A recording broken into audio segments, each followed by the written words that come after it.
Hello friends, welcome to nurses guidance point YouTube channel. Nurses guidance point YouTube channel में आप सभी का हार्दिक हार्दिक स्वागत है।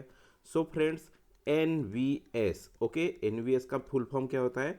नवोदय विद्यालय समिति। तो देखिए, ये नवोदय विद्यालय समिति जो है पहले जेवीएन के नाम से पहचानी जाती थी, यानी कि जवाहर नवोदय विद्यालय।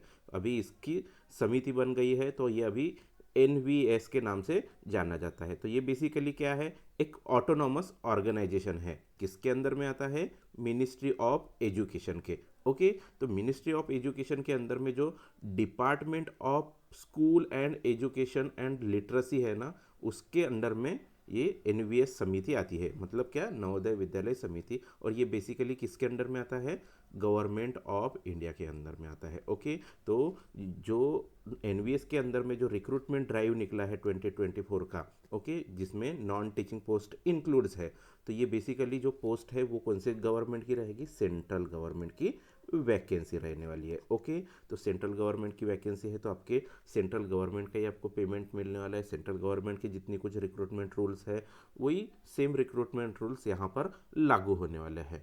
तो आज की इस वीडियो में हम लोग देखने वाले हैं कि जो एनवीएस द्वारा कल की डेट में जो ये नोटिफिकेशन निकला था, मतलब 15 मार्च को ये नोटिफिकेशन इशू हुआ था। तो ये 15 मार्च के नोटिफिकेशन में कौन से पोस्ट के लिए एग्ज़ाम होने वाला है? ओके, तो यहाँ पर आप देख सकते हैं recruitment of female staff nurse. Okay, देखिए यहाँ पर क्लियरली मेंशन है फीमेल स्टाफ नर्स। तो यहाँ पर मेल कैंडिडेट अप्लाई नहीं कर सकते हैं। ओके, यहाँ पर मेल कैंडिडेट अप्लाई नहीं कर सकते हैं।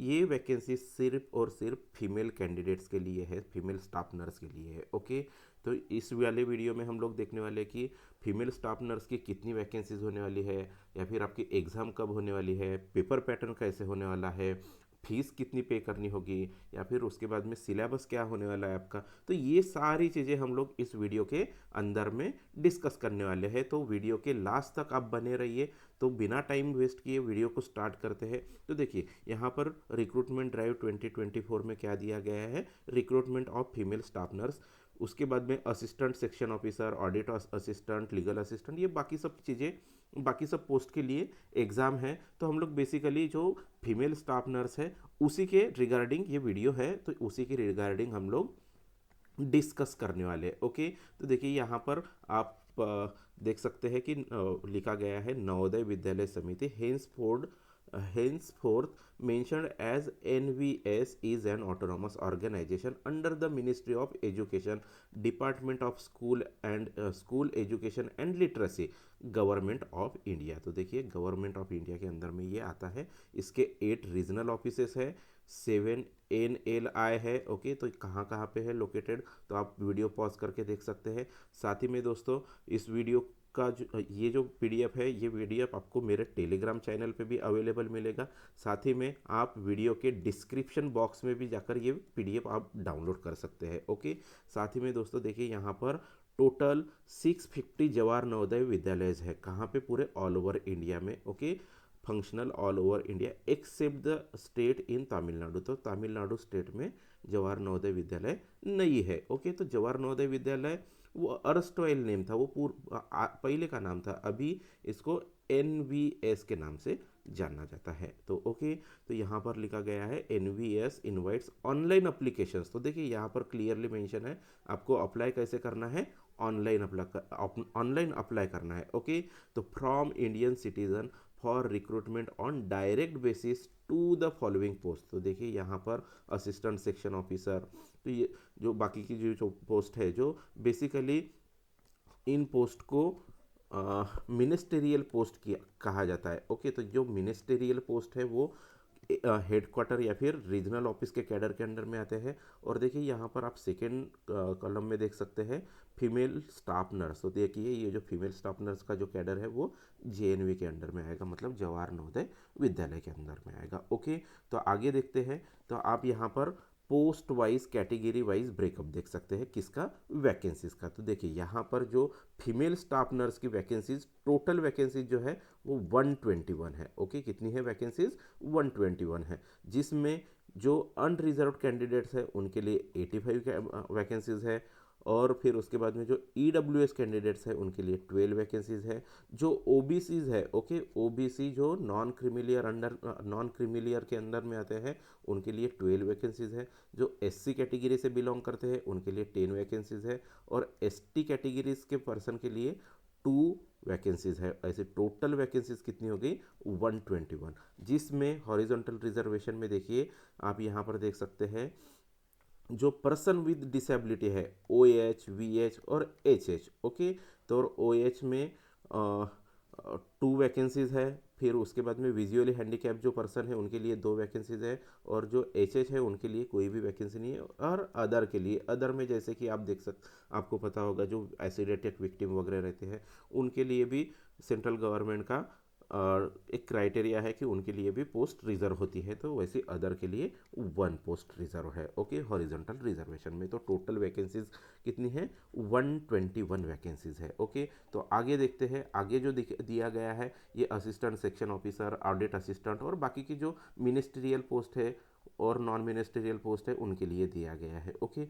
तो फिर बाद में यहाँ पर कुछ इंस्ट्रक्शंस दी गई है। Reservation for the person with benchmark disability has been ensured in accordance with the provision of right of persons with disability act 2016। तो देखिए 2016 का जो right of person with disability का जो एक्ट है उसी के अकॉर्डिंग यहाँ पर वैकेंसीज को कैटेगराइज किया गया है, या फिर पर्सन विद डिसेबिलिटी के पर्सन को वो वैकेंसीज रिजर्व रखी गई है, ओके। फिर उसके बाद में हम लोग देखते हैं यहाँ पर फंक्शनल रिक्वायरमेंट क्या होगी, ओके। यहाँ पर डेजिग्नेशन देख सकते हैं, ओके। और जो पर्टिकुलर जो डेजिग्नेशन है उनके लिए फंक्शनल रिक्वायरमेंट क्या होने वाली है, साथ ही में suitable category of benchmark disability कौन सी एक्सेप्टेबल है, ओके। तो देखिए हम लोग specifically female staff nurse post के लिए बात कर रहे हैं। तो देखिए यहाँ पर S, ST, W, MF, RW, AC, HC। तो ये बेसिकली क्या है, S फॉर सीटिंग होता है, ST फॉर स्टैंडिंग होता है, W for walking, MF for होता है मूवमेंट विथ फिंगर्स, फिर ओके। फिर उसके बाद में RW मतलब राइटिंग होता है, AC मतलब सीइंग होता है, ओके। फिर उसके बाद में H का मतलब होता है हियरिंग और C का मतलब होता है मुझे पता नहीं एक्चुअली, मुझे इसमें कन्फ्यूज़न है, okay. Sorry, C for communication होता है, ओके। क्या होता है कम्युनिकेशन। साथ ही में देखिए ये कौन से कैटेगरी के बेंचमार्क डिसेबिलिटी पर्सन को मतलब दे सकते हैं या फिर एलिजिबल होंगे, LV, OL, CP। तो ये जो सभी जो आपको टर्म्स दिख रही है, तो ये बॉक्स के आप जस्ट नीचे जाते हैं तो आपको यहाँ पर जितनी कुछ एब्रीवेशंस यूज़ हुई है तो इस सभी एब्रीवेशंस का यहाँ पर फुल फॉर्म दिया गया है। तो जो female candidates person with benchmark disability की कैटेगरी में आते हैं तो वो आपकी जो एब्रीवेशन यूज़ किया गया है तो यहाँ पर वीडियो पॉज करके देख सकते हैं। अदरवाइज वीडियो का ये नोटिफिकेशन का PDF डाउनलोड करके भी देख सकते हैं, ओके। तो आगे देखते हैं post and eligibility criteria, okay. तो देखिए यहाँ पर A नंबर की जो पोस्ट है फीमेल स्टाफ नर्स, तो पोस्ट कोड क्या है 01, ओके। तो पे स्केल देखिए, ये जो मैंने स्टार्टिंग में वीडियो की स्टार्टिंग में बताया था कि ये जो एग्ज़ाम होने वाली है सेंट्रल गवर्नमेंट की एग्ज़ाम होने वाली है। तो सेंट्रल गवर्नमेंट का जो फीमेल स्टाफ नर्स के लिए जो बेसिक होता है वो होता है 44,900, ओके। तो इसके ऊपर आपको DA मतलब डियरनेस अलाउंस, TA मिल जाता है, TA मतलब ट्रांसपोर्ट अलाउंस, फिर उसके बाद में यूनिफॉर्म अलाउंस मिलता है और नर्सिंग अलाउंस भी मिलता है, ओके।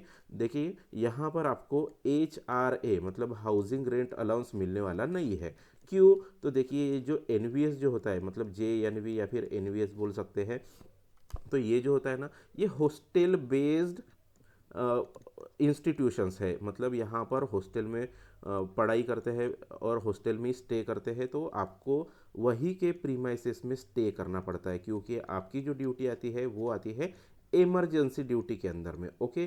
तो इसकी वजह से आपको आप वो जो NVS का स्कूल है वहीं पे हॉस्टल रहेंगे, उनके प्रीमाइसेस के अंडर में वहीं पे आपका डिस्पेंसरी भी रहेगा, तो वहीं पे क्वार्टर्स प्रोवाइड किए जाएंगे, क्वार्टर्स में आपको स्टे करना पड़ेगा। उसकी वजह से आपको HRA मतलब हाउसिंग रेंट अलाउंस जो होता है ना वो एडमिसिबल नहीं होता है, वो आपको मिलने वाला नहीं। तो करीब करीब आपकी सैलरी बनती है यहाँ पर 75,000 रुपीज़, ओके।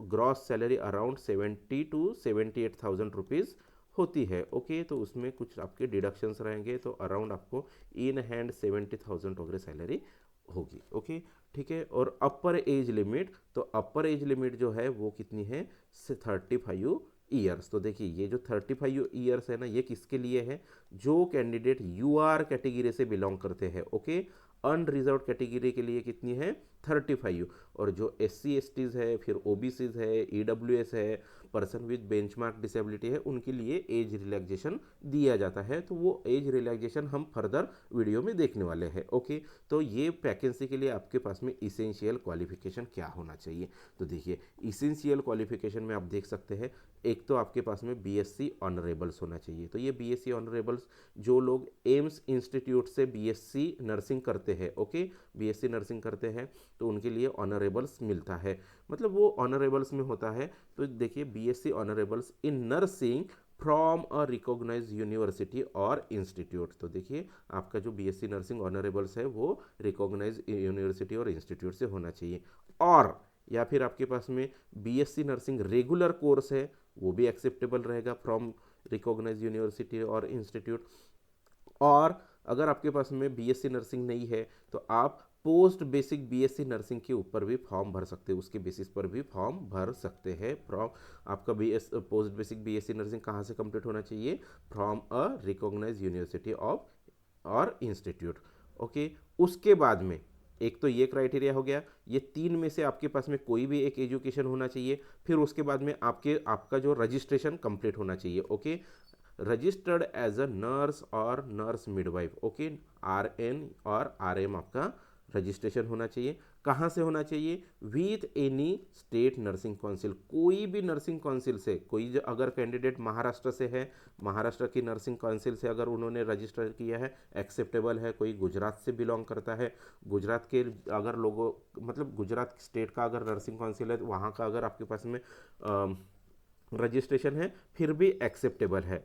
उसके साथ में देखिए कंपलसरी है आपके पास में 2.5 ईयर्स का, टोटल 2.5 साल का एक्सपीरियंस होना कंपलसरी है। और वो एक्सपीरियंस कहाँ होना चाहिए, minimum 50 bedded hospital. Okay, minimum 50 bedded hospital में आपके पास में 2.5 साल का वर्किंग एक्सपीरियंस चाहिए, आफ्टर एक्वायरिंग 1 अबो। ओके, ये तीन में से कोई भी एक होने के बाद में, मतलब आपका BSc नर्सिंग ऑनरेबल्स कंप्लीट है, उसके बाद का, यहाँ पर ऐसे क्लियरली मेंशन नहीं है कि आपका रजिस्ट्रेशन होने के बाद से चाहिए। यहाँ पर क्या दिया गया है कि आपका एजुकेशन कंप्लीट होने के बाद भी आप जॉब करते हैं, आपका रजिस्ट्रेशन नहीं होता है, फिर भी वैसा एक्सपीरियंस आपका काउंट होगा। ओके, एक तो आपका BSc नर्सिंग इन ऑनरेबल्स चाहिए, फिर उसके बाद में और BSc नर्सिंग चाहिए रेगुलर, या फिर पोस्ट बेसिक BSc नर्सिंग के बाद का 50 बेडेड हॉस्पिटल में मिनिमम 2.5 साल का एक्सपीरियंस रहना कंपलसरी है। फिर उसके बाद में है डिज़ायरेबल। डिज़ायरेबल हिंदी जनरल,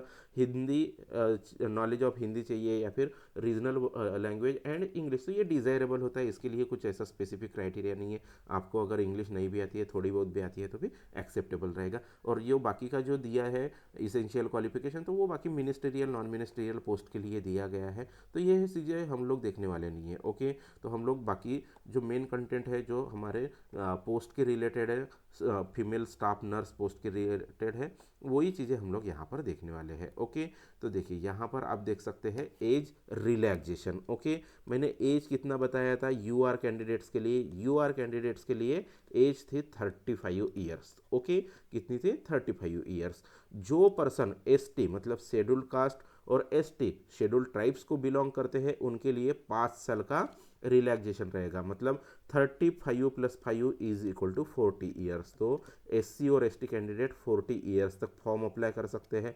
फिर उसके बाद में OBC other backward class NCL वाले, जो मतलब नॉन क्रीमी लेयर के अंडर में आते हैं, वैसे कैंडिडेट्स के लिए 3 ईयर्स का रिलैक्सेशन है, मतलब 35 + 3 38 ईयर्स तक अप्लाई कर सकते हैं। फिर जो मेस हेल्पर के लिए हम लोग देखेंगे नहीं, मल्टीटास्किंग स्टाफ के लिए भी नहीं देखेंगे। और यहाँ पर देखिए जो पर्सन्स गवर्नमेंट, सेंट्रल गवर्नमेंट में वर्किंग है, या फिर ऑटोनोमस बॉडी में NVS एम्प्लॉयज़ है। ओके, तो ऐसे कैंडिडेट्स के लिए 5 ईयर्स का एज रिलैक्सेशन दिया गया है। नो मैटर आप कोई भी कैटेगरी से बिलोंग करते हैं, फिर भी आपको 5 साल का एज रिलैक्सेशन प्रोवाइड किया गया है, लेकिन इसमें एक चीज़ दी गई है कि आपकी कंटिन्यूस सर्विस 3 साल की होनी चाहिए। ओके, मतलब आपने समझो 2019 में एक सेंट्रल गवर्नमेंट के इंस्टीट्यूट में या फिर ऑटोनोमस बॉडी में ज्वाइन हुए थे, और आज का ईयर है 2024, तो यहाँ पर आपकी कंटिन्यूस सर्विस, यहाँ पर कोई भी ब्रेक नहीं है। नहीं तो आप बोलेंगे कि सर यहाँ से मैंने रिज़ाइन करके फिर एम्स ज्वाइन किया था, एम्स रिज़ाइन करके फिर मैंने कहीं तो भी और दूसरे सेंट्रल गवर्नमेंट के इंस्टीट्यूट में ज्वाइन किया था, ऐसा ब्रेकअप वाला एक्सपीरियंस यहाँ पर काउंट नहीं होगा। यहाँ पर एक ही इंस्टीट्यूट में 3 साल का, मिनिमम 3 साल का एक्सपीरियंस होना चाहिए। ओके, तो देखिए आगे देखते हैं। आगे देखिए दिया गया है कि SC ST कैंडिडेट अगर PWBD person with benchmark disability है तो ऐसे 15 साल का एज रिलैक्सेशन है। OBC के लिए, पर्सन विद बेंचमार्क डिसेबिलिटी के लिए 13 ईयर्स का एज रिलैक्सेशन दिया गया है, और जनरल कैंडिडेट्स जो है पर्सन विद बेंचमार्क डिसेबिलिटी, उनके लिए 10 ईयर्स का, मतलब कितने ईयर्स का हो जाएगा, 45 ईयर्स का एज रिलैक्सेशन हो जाएगा। किसके लिए, जो पर्सन विद बेंचमार्क डिसेबिलिटी है और ओपन कैटेगरी से, UR कैटेगरी से बिलोंग करते हैं। ओके, फिर उसके बाद में यहाँ पर एक सर्विसमैन पर्सन के लिए भी दिया गया है। जो एक सर्विसमैन है वो यहाँ पर वीडियो पॉज करके पढ़ सकते हैं क्या क्या इंस्ट्रक्शंस है। तो ओके, और देखिए यहाँ पर कट ऑफ डेट मेंशन की गई है, काय के लिए, determining various eligibility criteria. Okay, eligibility criteria में कौन सा एजुकेशन क्वालिफिकेशन, एज लिमिट, ये कैसे डिटरमाइन होंगे, जो आपका एग्ज़ाम फॉर्म क्लोजिंग डेट रहेगा ना, उसी के अकॉर्डिंग आपका एज और एजुकेशनल क्वालिफिकेशन कट ऑफ मतलब कंसिडर किया जाएगा। ओके, ठीक है। फिर उसके बाद में before applying applicants must satisfy about their eligibility on closing date of application. तो जो क्लोजिंग डेट ऑफ अप्लीकेशन है उसके पहले आपके पास में सभी एलिजिबिलिटी होना चाहिए, आपका क्वालिफिकेशन कंप्लीट होना चाहिए, आपकी एज भी वहाँ तक होनी चाहिए। ओके, फिर उसके बाद में यहाँ पर OBC कैंडिडेट्स के लिए भी कुछ इंस्ट्रक्शंस दी गई है। तो OBC candidates who belong to creamy layer are not entitled for concession admissible to OBC category such as candidate have to indicate their category as general. जो क्रीमी लेयर के अंडर में OBC है लेकिन non creamy layer नहीं है, वो creamy layer के category में आते हैं, तो उनको OBC का कोई भी बेनिफिट नहीं मिलने वाला है, उन्हें UR के कैटेगरी से फॉर्म अप्लाई करना पड़ेगा। ओके, फिर उसके बाद में क्या दिया गया, only those OBC categories which are applicable for appointment under central government as per centre list will be consider. Okay, तो फिर उसके बाद में हम लोग आगे देखते हैं। आगे क्या दिया गया है, a candidate who claims to belong to one of scheduled caste, okay, और scheduled tribe should submit in support his her claim a copy of a certificate as per annexure 3। तो देखिए ये PDF में जो एनेक्सर 3 है उसी के according आपका कास्ट सर्टिफिकेट होना चाहिए। कौन से कैंडिडेट्स के लिए, SC और ST कैंडिडेट्स के लिए। तो ये आप PDF डाउनलोड करके वो एनेक्सर 3 देख सकते हैं। फिर यहाँ पर देखिए EWS कैंडिडेट जो है, इकोनॉमिकली वीकर सेक्शन के जो कैंडिडेट्स है उनके लिए जो क्राइटेरिया है वो क्राइटेरिया यहाँ पर दिया गया है। ओके, क्राइटेरिया क्या है, जो SC ST और OBC कैंडिडेट्स है उनके लिए EWS मिलने वाला नहीं है, और जो UR कैटेगरी से मतलब ओपन कैटेगरी से बिलोंग करते हैं तो उनकी 8 लाख से बिलो इनकम होना चाहिए, 5 एकड़ से कम एग्रीकल्चर लैंड होना चाहिए, और रेसिडेंशियल फ्लैट जो है 1000 स्क्वायर फीट से कम होना चाहिए। और बाकी के भी यहाँ पर जो क्राइटेरियाज है उसके क्राइटेरियाज के अकॉर्डिंग वो EWS सर्टिफिकेट बनता है, और EWS सर्टिफिकेट आपको सबमिट करना है। और ये EWS के कुछ यहाँ पर कहाँ से आप इशू कर सकते हैं उसकी भी लिस्ट दी गई है। ओके, फिर आगे देखते हैं मोड ऑफ सिलेक्शन की, ये आपका एग्ज़ाम होने वाला कैसे है, कैसे होने वाला है। तो देखिए ये जो एग्ज़ाम होने वाला है ये कॉम्पिटिटिव एग्ज़ाम है। ओके, एंड इंटरव्यू, बट जो हमारा जो पोस्ट है फीमेल स्टाफ नर्स, ये फीमेल स्टाफ नर्स के लिए इंटरव्यू होने वाला नहीं है, तो आप ये आगे वाली लाइन पर में देख सकते हैं। Okay, how ever in case of female staff nurse, okay, और बाकी की जो पोस्ट है यहाँ पर क्या दिया गया है, the performance of the candidate in the competitive exam only, यहाँ पर इंटरव्यू नहीं होगा। ओके, क्लियरली मेंशन है कि यहाँ पर इंटरव्यू नहीं होगा, सिर्फ आपका कंप्यूटर बेस्ड एग्जाम होगा। ओके, CBT होगा, CBT का जो रिजल्ट आएगा उसी के अकॉर्डिंग आपका मेरिट प्रिपेयर किया जाएगा, और मेरिट प्रिपेयर होने के बाद में आपको पोस्टिंग दी जाएगी, आपका सिलेक्शन किया जाएगा। ओके, फिर उसके बाद में यहाँ पर आप एक competitive exam city centre cities देख सकते हैं। ओके, तो देखिए यहाँ पर सिटीज़ कौन सी है, बहुत सारी सिटीज़ है, ऑल ओवर इंडिया में ये एग्ज़ाम कंडक्ट होने वाला है। वीडियो पॉज करके देख सकते हैं। ओके, देखिए यहाँ पर आप आसाम में 3 सेंटर है, अरुणाचल प्रदेश में है, फिर बिहार में सेंटर्स दिख रहे हैं, यहाँ पर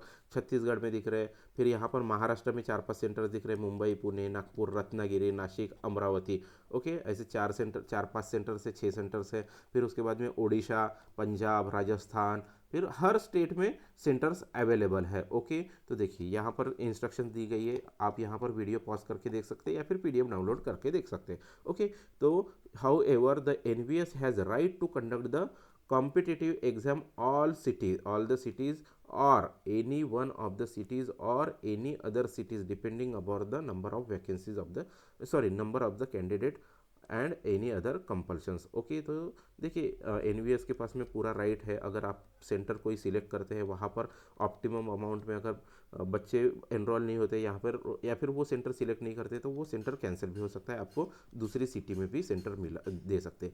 या फिर आप लेट फॉर्म अप्लाई करते हैं और फॉर्म अप्लाई करने के बाद में आप लेट अप्लाई करने की वजह से जो सिटी फर्स्ट चॉइस पे रखते थे, ओके, वहाँ पे सेंटर पूरे क्लोज हो गए, तो आपको सेकेंड सिटी में कोई भी सिटी में आपको एग्ज़ाम सेंटर अलॉट कर सकते हैं। तो ये पूरा राइट एनवीएस के पास में होता है। ओके, तो फिर यहाँ पर पर्सन विद बेंचमार्क डिसेबिलिटी जो 40% से ज़्यादा जिनकी बेंचमार्क डिसेबिलिटी है उनके लिए कुछ इंस्ट्रक्शंस है वो पढ़ सकते हैं। ओके, फिर देखिए ये इंपॉर्टेंट पॉइंट है scheme of examination. Okay, scheme of examination मतलब जो आपका पेपर पैटर्न कैसे होने वाला है इसके ऊपर है। देखिए, तो ये जो for the post of female staff nurse के लिए जो 3 पार्ट में आपका एग्ज़ाम होगा। ओके, सिंगल एग्ज़ाम रहेगा, 2.5 घंटे का एग्ज़ाम रहेगा, लेकिन 3 पार्ट में रखा गया जाएगा। ओके, तो पार्ट 1 जो रहेगा वो रहेगा रीजनिंग एबिलिटी। तो रीजनिंग एबिलिटी के 15 क्वेश्चंस रहेंगे और 15 क्वेश्चन के लिए 15 मार्क्स अलॉट किए गए हैं। ओके, फिर उसके बाद में है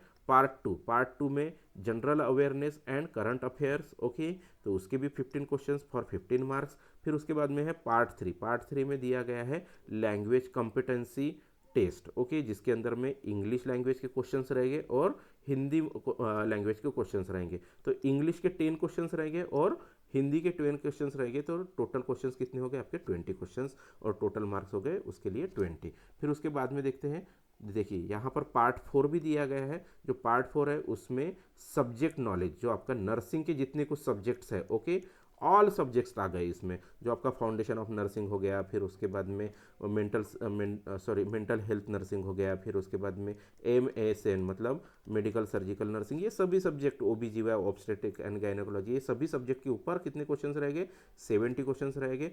और उसके लिए रखा गया है मतलब स्कोर कितना रहेगा उसका 70। मतलब बेसिकली क्या हो रहा है, जो आपके 120 क्वेश्चंस है उसके लिए 120 मार्क्स रखे गए, तो ईच क्वेश्चन कैरीज 1 मार्क्स हो गया। ओके, तो टोटल क्वेश्चंस कितने हैं 120 और टोटल मार्क्स भी होने वाले हैं 120। तो देखिए यहाँ पर आप ड्यूरेशन देख सकते हैं एग्जाम का। The test will be of 2.5 hours. Okay, तो आपका टोटल 2.5 घंटे का एग्जाम होने वाला है। ओके, कितने घंटे का एग्जाम होने वाला है 2.5 घंटे का, मतलब 150 मिनट्स का एग्जाम रहेगा जिसमें आपको ये सभी सेक्शन अटेंड करने हैं। ओके, फिर उसके बाद में क्या लिखा गया है, hours without any time limit for such part of the test individually.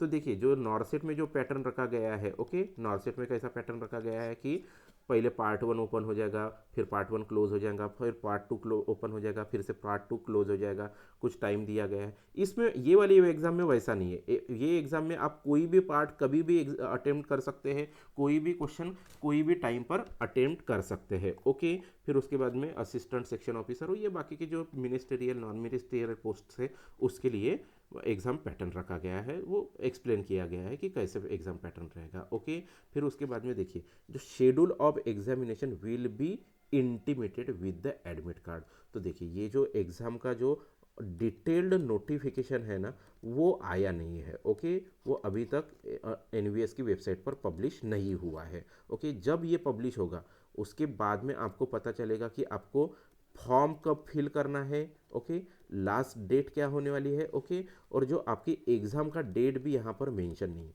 तो एग्ज़ाम का डेट आपको कैसे पता चलेगा, जब आपके एडमिट कार्ड इशू होंगे उसके ऊपर आपका डेट ऑफ एग्जामिनेशन या फिर शेड्यूल ऑफ एग्जामिनेशन मेंटेन रहेगा, ओके, मेंशन रहेगा, ओके।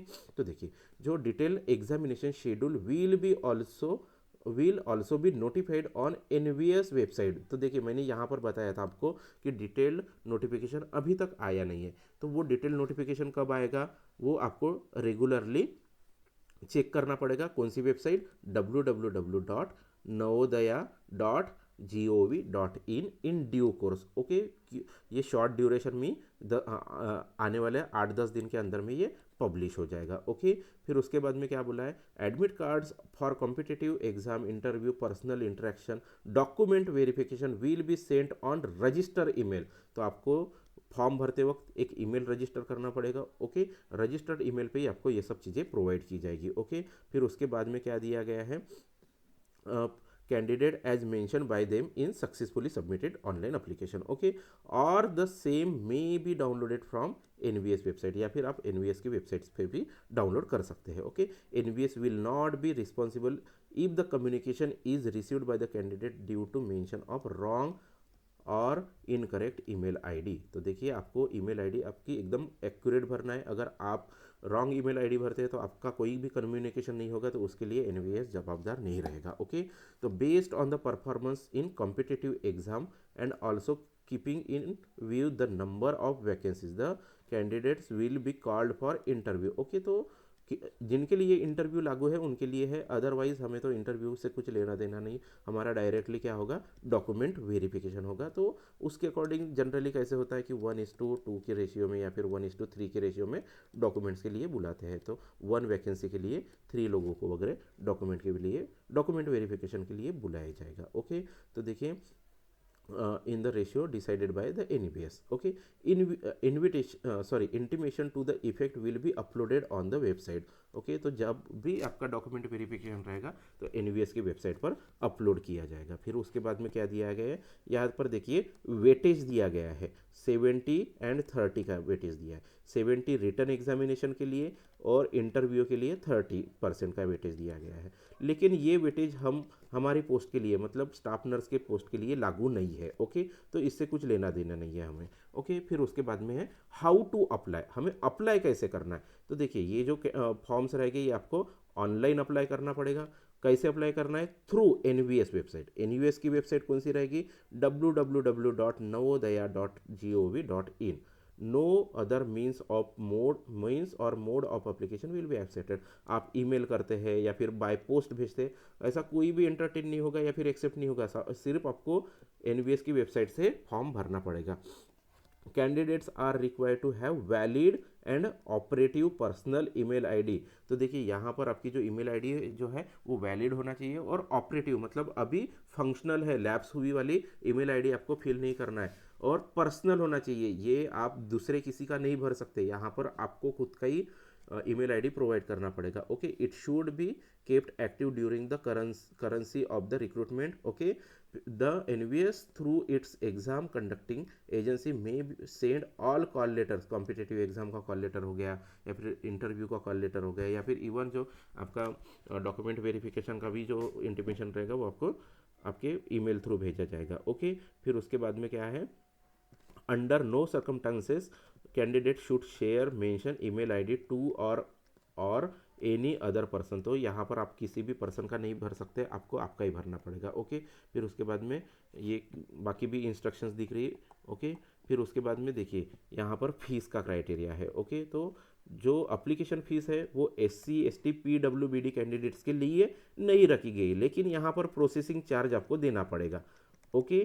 प्रोसेसिंग चार्ज देना पड़ेगा, ठीक है। तो यहाँ पर ब्रेकअप दिया है कैसे प्रोसेसिंग चार्ज रखा गया है। तो देखिए जो कैंडिडेट जनरल या फिर EWS या फिर OBC NCL से बिलोंग करते हैं, फीमेल स्टाफ नर्स पोस्ट के लिए अप्लाई कर रहे हैं, तो उनके लिए एप्लीकेशन फ़ीस कितनी है, 1000 रुपीज़ प्लस 500 रुपीज़ आपको प्रोसेसिंग फ़ी पे करना है। तो टोटल आपको पे कितने करने हैं, 1500 रुपीज़ पे करने हैं, किसको, जनरल OBC और EWS कैंडिडेट्स को। लेकिन जो SC ST PWBD कैंडिडेट्स है उनके लिए एप्लीकेशन फ़ी पे नहीं करना है, सिर्फ और सिर्फ उनको प्रोसेसिंग फ़ी करना है, प्रोसेसिंग फ़ी कितनी है 500 रुपीज़। तो टोटल आपको कितने पे करना पड़ेगा 500 रुपीज़, किन के लिए, SC ST और PWBD कैंडिडेट्स के लिए। ओके, फिर उसके बाद में देखिए the candidate should take print out of the application form and preserve it for record and should not send to the same. Okay, आपको जो आप ऑनलाइन एप्लीकेशन भरेंगे उसका एक ऑनलाइन प्रिंट लेके रखना पड़ेगा, वो ऑनलाइन एप्लीकेशन का वो प्रिंट आपको भेजना नहीं है एनवीएस की तरफ के, एनवीएस के एड्रेस पे भेजना नहीं है, वो खुद की तरफ रखना है। क्यों, उसका रीज़न दिया गया है। The application print out will also have to submitted during the document verification. तो आपको ये डॉक्यूमेंट वेरिफिकेशन के टाइम में सबमिट करना पड़ेगा। At the time of interview document verification along the self attested copies of the certificate in support of age, qualification, experience, caste, non criminal person, benchmark, physically disability and economic or weaker section, जो जितने कुछ आपके certificates रहेंगे उसके साथ में जो self attested देना है उसके साथ में आपको ऑनलाइन प्रिंट भी रखना है, प्रिंट भी देना पड़ेगा। ओके, हाँ, फिर उसके बाद में क्या दिया गया है, the name of the candidate and his or her father name, husband etc should be spelled correctly। Okay, आपको ये सभी चीज़ें आपको करेक्टली स्पेलिंग लिखना है। ओके, अगर आपसे मिस्टेक हो जाती है तो आपके पास में कोई भी मार्जिन नहीं रहेगा उसको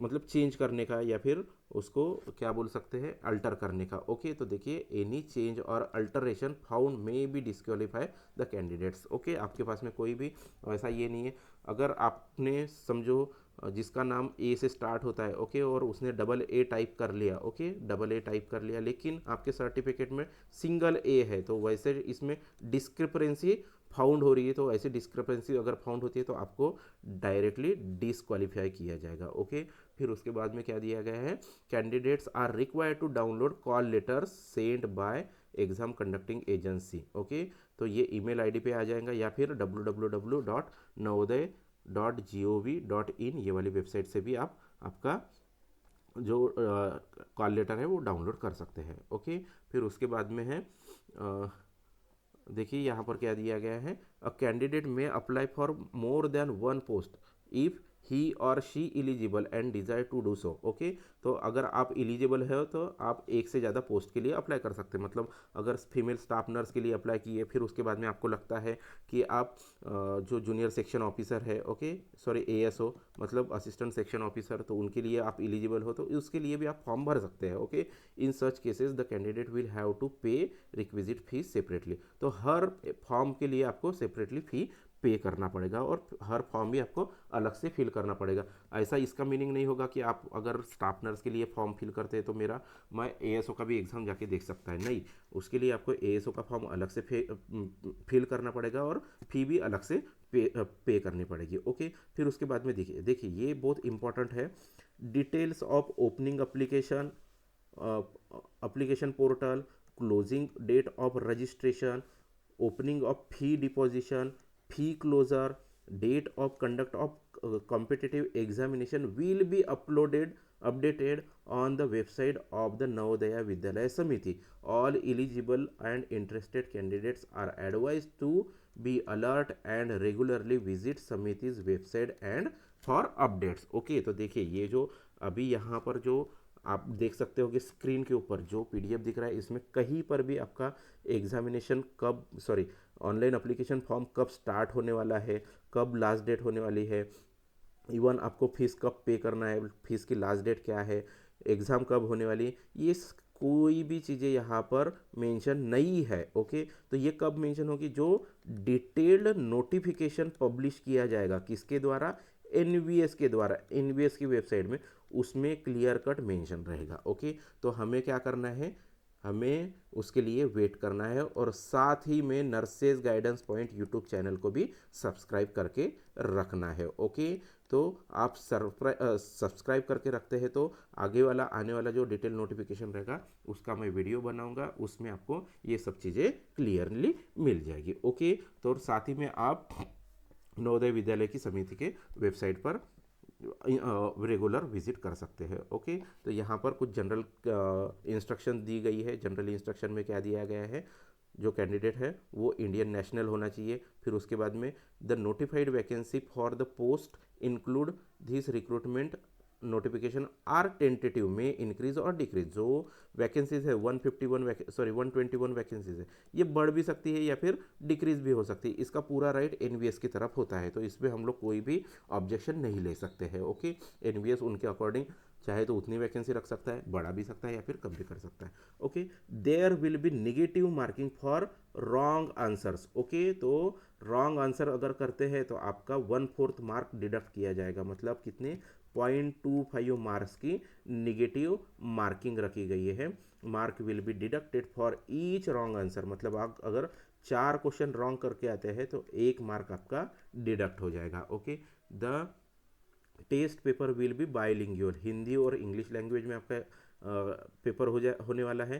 candidates will be shortlisted for competitive examination based on information provided by him और हर। जो आप ऑनलाइन फॉर्म में जो इन्फॉर्मेशन प्रोवाइड करेंगे उसी के बेसिस पे आपको कॉम्पिटिटिव एग्जाम में बुलाया जाएगा। लेकिन इसका मतलब ऐसा नहीं है कि मैंने जो इन्फॉर्मेशन भरा था और मेरी समझो एग्ज़ाम पास हो गई तो मैं सिलेक्ट हो गया, वैसा नहीं होगा। उसके बाद में आपका डॉक्यूमेंट वेरिफिकेशन होगा, जितने कुछ आपके रिक्वायर्ड डॉक्यूमेंट्स है वो अगर आप फुलफिल करते हैं तभी आपका सिलेक्शन होगा। अगर आपके पास में एक भी डॉक्यूमेंट मिसिंग है या फिर स्पेलिंग मिस्टेक वगैरह है तो उसके बाद में आपको रिजेक्ट किया जाएगा। ओके, तो incomplete online application in any manner shall be summarily rejected. Okay, and no further correspondence shall be entertained. Okay, तो no modifications are allowed।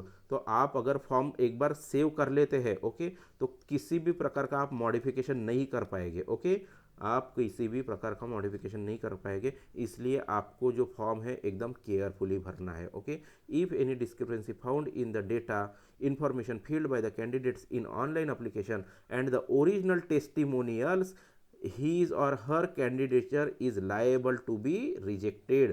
तो सीधा सीधा आपको यहाँ पर बोला है कि अगर कोई भी डिस्क्रिपेंसी है तो आपको रिजेक्ट किया जाएगा। Okay, any modification amendment instruction in advertisement will be given on NVS website. तो कोई भी अगर मॉडिफिकेशंस होता है, अमेंडमेंट होते हैं, तो चेंजेस होते हैं तो वो क्या होगा, एनवीएस की वेबसाइट पर अपलोड किया जाएगा। रिस्पॉन्स क्वेरी, तो देखिए जो आपका ऑनलाइन एग्जाम होगा, ऑनलाइन एग्जाम के बाद में आपको जो आपने रिस्पॉन्स टिक किए थे और जो करेक्ट आंसर है, ओके, करेक्ट आंसर की जो शीट है वो आपको ऑनलाइन प्रोवाइड की जाएगी। उसके बाद में आपको अगर ऑब्जेक्शन रेज करना है तो आप ऑब्जेक्शन रेज कर सकते हैं, ऑब्जेक्शन की स्क्रूटिनी होगी और उसके बाद में आपका फाइनल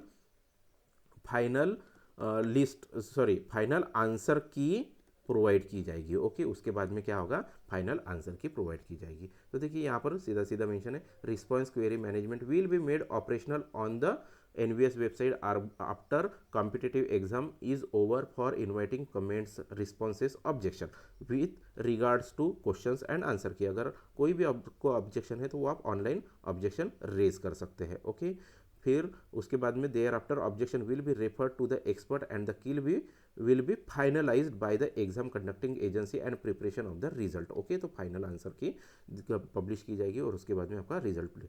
तो ये देखिए यहाँ पर क्लियरली मेंशन है कि submitted by the candidates. Okay, candidates submitted by the candidates through online portal only. जो आपके ऑब्जेक्शन है वो आपको ऑनलाइन ये आपको ये करना है, मेल या फिर आप बाय पोस्ट नहीं कर सकते ऑब्जेक्शन रेज, आपको सिर्फ ऑनलाइन एप्लीकेशन ऑनलाइन मोड से ही आपको ये करना है, ये आपका। ओके, फिर उसके बाद में the list of the candidate shortlisted for interview document verification displayed on NVS की वेबसाइट पे होगा। तो ये इंस्ट्रक्शन छोटी छोटी इंस्ट्रक्शन है, आप पढ़ सकते हैं। अगर ये मतलब पढ़ने बैठो तो वीडियो काफ़ी बड़ा हो जाएगा। ओके, तो जो इंपॉर्टेंट है वही चीज़ें हम लोग यहाँ पर डिस्कस करेंगे। ओके, फिर देखिए यहाँ पर the NVS will not be responsible for any loss of email sent. Okay, तो ये देखिए ये आपको ये लॉगिन आईडी पासवर्ड जो है आपको एकदम प्रिजर्व रखना है। ओके, अगर आप कहीं पर भी कुछ मतलब मिस करते हैं या फिर ब्लॉक हो जाता है तो उसके लिए एनवीएस रिस्पॉन्सिबल नहीं रहेगा, ये यहाँ पर क्लियरली मेंशन है। ओके, तो यहाँ पर आपको एग्जाम के लिए भी कोई भी टीएडीए मतलब ट्रांसपोर्ट अलाउंस पे नहीं किया जाएगा। सिर्फ जो डॉक्यूमेंट वेरिफिकेशन के लिए आप अगर जाते हैं तो उसके लिए सिर्फ आपको टीए प्रोवाइड किया जाएगा। ओके, फिर उसके बाद में है देखिए ये जो 20 नंबर का जो पॉइंट है ना, ये काफ़ी इंपॉर्टेंट पॉइंट है। ओके, काफ़ी इंपॉर्टेंट पॉइंट है। तो देखिए जो इवन 19 नंबर का जो आपकी रिक्रूटमेंट होने वाली है, तो जो सिलेक्टेड कैंडिडेट्स है ना, ये ऑल ओवर इंडिया में कहीं पर भी पोस्टेड किए जा सकते हैं। ओके, तो selected candidates are liable to be posted anywhere in India. जितने कुछ JNV मतलब जो जवाहर नवोदय विद्यालय NVS के अंडर में, ओके, तो NVS में कहीं पर भी आपको प्लेस किया जा सकता है, anywhere in India.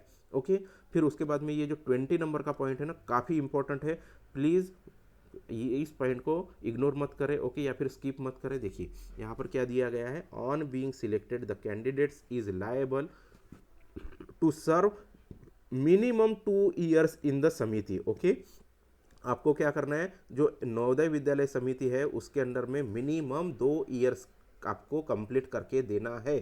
Okay, and दस at the time of joining to the post, okay, required to give an undertaking or service agreement cum security bond to serve for the samiti for a minimum period of 2 years। तो आप जब join करेंगे, okay, आपकी जब join रहेगी तब आपको एक कॉन्ट्रैक्ट या फिर क्या बोल सकते हैं, यहाँ पर दिया गया है एक अंडरटेकिंग या फिर सर्विस एग्रीमेंट या फिर सिक्योरिटी बॉन्ड लिख कर देना है। ओके, वो आपको 100 रुपीज़ के स्टैम्प पेपर पर लिख कर देना होगा, एक सर्विस बॉन्ड।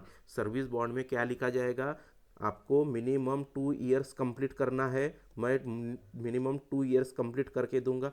अगर आप 2 साल के पहले NVS छोड़ना चाहते हैं तो आपको 3 लाख रुपीज़ पे करना होगा। ओके, तो देखिए यहाँ पर आगे देख सकते हैं, तो 2 years from the date of joining, okay, including probationary training period, उसमें इंक्लूड रहेगा। Okay, following which he she or his her surety will be liable to pay liquidate sum of 3 lakh rupees. Okay, देखिए यहाँ पर clearly mention है, आपको minimum 2 साल तो भी करना ही है। अगर आप सोचते हैं कि मेरे घर के पास में दूसरा कोई जॉब मिल गया है सेंट्रल गवर्नमेंट का और आपका 1 ही साल कंप्लीट हुआ है या फिर 1.5 साल कंप्लीट हुआ है, आप बोलते हैं कि मैं छोड़ के वहाँ पर ज्वाइन करना है, तो वैसा नहीं होगा। आपको क्या करना है, उसके पहले 3 लाख रुपए पे करना पड़ेगा। ओके, फिर उसके बाद में यहाँ पर दिया गया है, selection candidate will be initially on probation period of 2 years, 2 साल का प्रोबेशन रहेगा। ओके, फिर उसके बाद में ये कुछ इंस्ट्रक्शन दी गई है। ओके,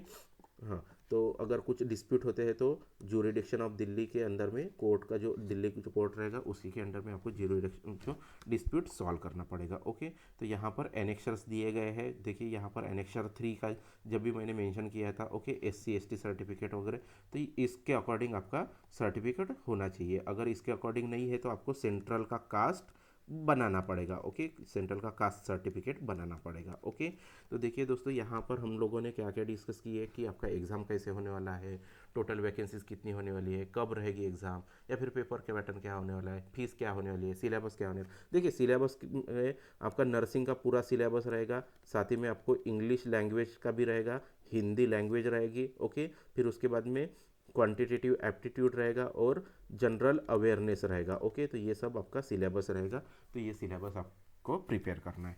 तो दोस्तों देखिए यहाँ पर हम लोग स्टॉप करते हैं, वीडियो को स्टॉप करते हैं। तो दोस्तों ये वीडियो आपको कैसे लगा ये हमें कमेंट बॉक्स में ज़रूर बताएं।